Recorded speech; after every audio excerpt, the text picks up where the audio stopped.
बहुत पुरानी बात है। किसी गांव में एक बिल्लू नाम का मछुआरा रहता था।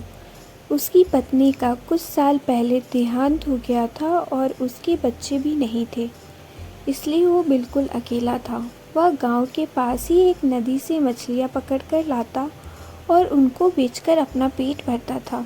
समय के साथ वो बूढ़ा हो गया था, जिसके कारण अब वो मछलियां नहीं पकड़ पाता था।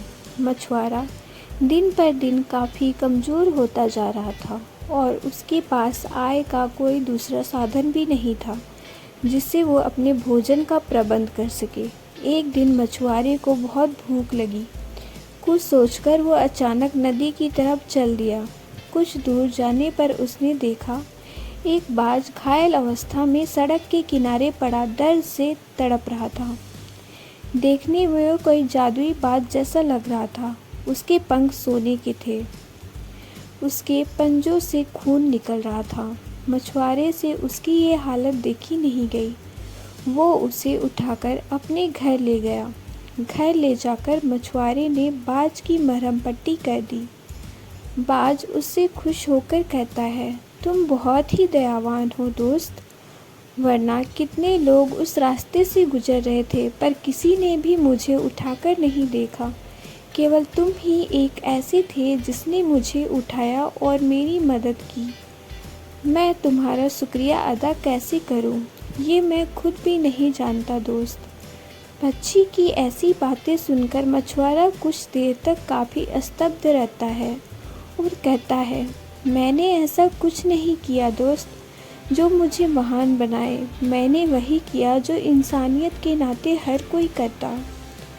तुम ठीक हो ये जानकर मुझे बहुत खुशी हुई। बाज मछुआरे को देखकर मुस्कुराता है और उससे कहता है, दोस्त तुम्हारी इस मदद का मैं किसी भी तरह एहसान चुका सकूं तो मुझे बहुत खुशी होगी। फिर बाज ने आसपास देखा और उससे पूछा, क्या तुम्हारे साथ कोई नहीं रहता?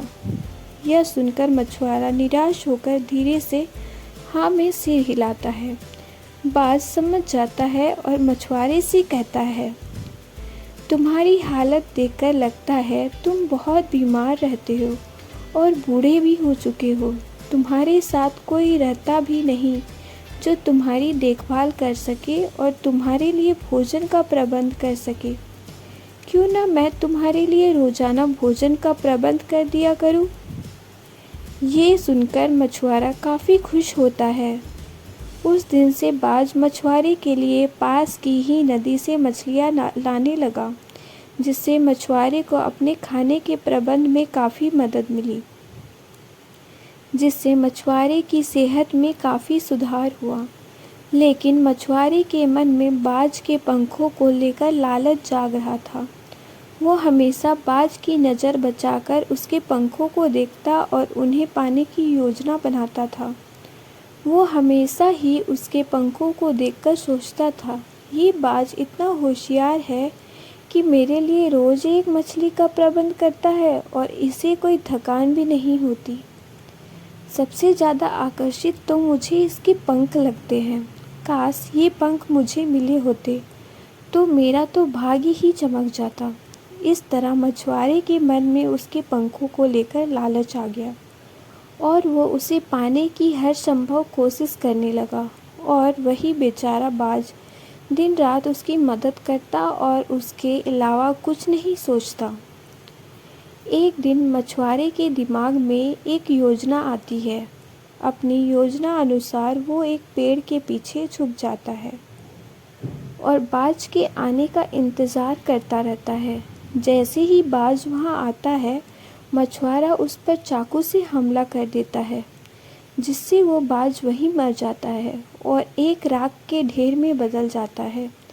तभी उस राख के ढेर से एक साधु प्रकट हो जाते हैं और उस मछुआरे से कहते हैं, मुझे एक श्राप मिला था जिसके कारण मैं एक बाज बन गया था और मुझे ये कहा गया था कि जब कोई इंसान अपने लालच के कारण मेरी हत्या कर देगा तब मैं इस श्राप से मुक्त हो जाऊंगा और जो तुम्हें मारेगा वो खुद इस श्राप के चलते बाज बन जाएगा। अब ये कर्म तुम पर भी लागू हो चुका है। अब तुम किसी और लालची की प्रतीक्षा करो जो अपने लालच के कारण तुम्हें मारेगा, तभी तुम इस श्राप से मुक्त हो पाओगे।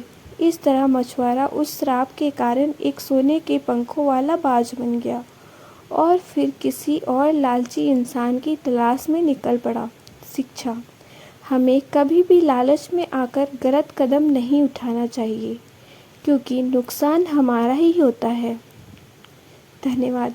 अगर आपको मेरी यह स्टोरी अच्छी लगी है तो सब्सक्राइब और लाइक करें।